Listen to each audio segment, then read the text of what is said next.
ప్రపంచవ్యాప్తంగా అసలు మనం చూసే వరల్డ్ మ్యాప్స్ కానీ అట్లాస్లు కానీ ఇవన్నీ కూడా వీటి బేస్ ఏంటో తెలుసా? మెర్కేటర్ ప్రొజెక్షన్ అనమాట. అసలు ఈ మెర్కేటర్ ప్రొజెక్షన్ అనేది గెరార్డస్ మెర్కేటర్ అని ఆయన 1569 1569లో చేశారు. ఈ ప్రొజెక్షన్ మొత్తం కూడా నావిగేషన్ కోసం అనమాట.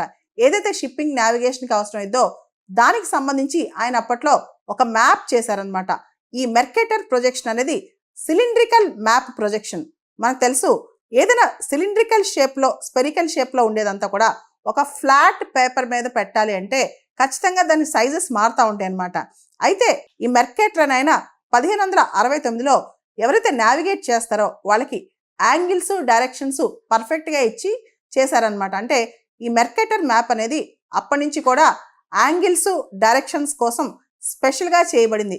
ఈవెన్ చిన్న చిన్న ఏరియాస్ కూడా ఆ యాంగిల్స్ డైరెక్షన్స్ పర్ఫెక్ట్గా చేశారనమాట. అయితే ఈ మెర్కేటర్ ప్రొజెక్షన్ ఏదైతే ఉందో దానిలో మనం కనుక వరల్డ్ మ్యాప్ చూస్తే కనుక గ్రీన్లాండ్ చాలా పెద్దగా కనిపిస్తుంది. యాక్చువల్లీ గ్రీన్లాండ్ అంత సైజు ఉండదు. ఆఫ్రికా గ్రీన్లాండ్ ఆల్మోస్ట్ ఒకటే సైజులో కనిపిస్తాయి. కానీ 14 గ్రీన్లాండ్ పైన కలిపితే అది ఆఫ్రికా వద్దనమాట. అంటే గ్రీన్లాండ్ సైజులో 14-15 గ్రీన్లాండ్స్ తీసుకొస్తే అది ఆఫ్రికా ఇద్దనమాట. కానీ మనం వరల్డ్ మ్యాప్లో చూస్తే ఆఫ్రికా గ్రీన్లాండ్ ఒకేలా కనిపిస్తాయి అనమాట. ఇవన్నీ చూసిన తర్వాత ఆఫ్రికా వాళ్ళ కోపం వచ్చిందనమాట. మా రియల్ సైజ్ మ్యాప్ ఎందుకు వేరు, మా రియల్ సైజ్ అట్లాస్లో ఎందుకు చూపించడం అని చెప్పి ఆఫ్రికాలో చాలా advocacy groups equal earth projection అని చెప్పి మమ్మల్ని సమానంగా చూపించాలి, మా సైజ్ ఎంత ఉందో అంత సైజ్గా చూపించాలన్నమాట. మమ్మల్ని తక్కువ చేయటం వల్ల ఈ మిస్రిప్రజెంటేషన్ అదేవిధంగా డిస్ఇన్ఫర్మేషన్ ఇవన్నీ ఇవ్వటం వల్ల ఆఫ్రికాకి ఘోరమైన అన్యాయం జరుగుతుంది. ఆఫ్రికాలో 1.4 బిలియన్ పీపుల్ ఉన్నారు. అంతేకాదు 55 కంట్రీస్ ఉన్నాయి. మరి ఇవన్నీ పక్కన పెట్టి మీరు ఆఫ్రికాని అంత చిన్న సైజులో చూపిస్తే ఎలా అని చెప్పి ఒక క్యాంపెయిన్ రన్ చేస్తున్నారు అనమాట. రియల్గా ఆఫ్రికా ఏ సైజులో అయితే ఉందో అదే సైజులో అట్లాస్లో కనిపించాలి, మ్యాప్స్లో కనిపించాలని వాళ్ళు అంటున్నారు అనమాట.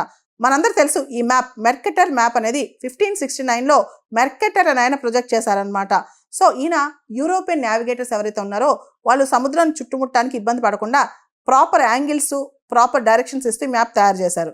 అయితే 2018లో ఈక్వల్ ఎర్త్ ప్రొజెక్షన్ అని చెప్పి ఇంకొక మ్యాప్ వచ్చిందనమాట. దానిలో యాక్చువల్ సైజెస్ ఏ కంట్రీ ఎంత సైజ్ ఉంది, ఏ కాంటినెంట్ ఎంత సైజ్ ఉంది ఇవన్నీ తెలుస్తాయి అనమాట. ఎర్త్ అనేది బేసికల్గా స్పెరికల్ షేప్లో ఉంటుంది. కానీ దాన్ని ఫ్లాట్ పేపర్ మీద చూపించినప్పుడు షేప్స్ అనేవి సైజెస్ అనేవి డిస్టార్ట్ అయిపోతాయి అనమాట. ఫర్ ఎగ్జాంపుల్ మనం చూస్తే కనుక గ్రీన్లాండ్ ఆఫ్రికా ఆల్మోస్ట్ సేమ్గా కనిపిస్తాయి.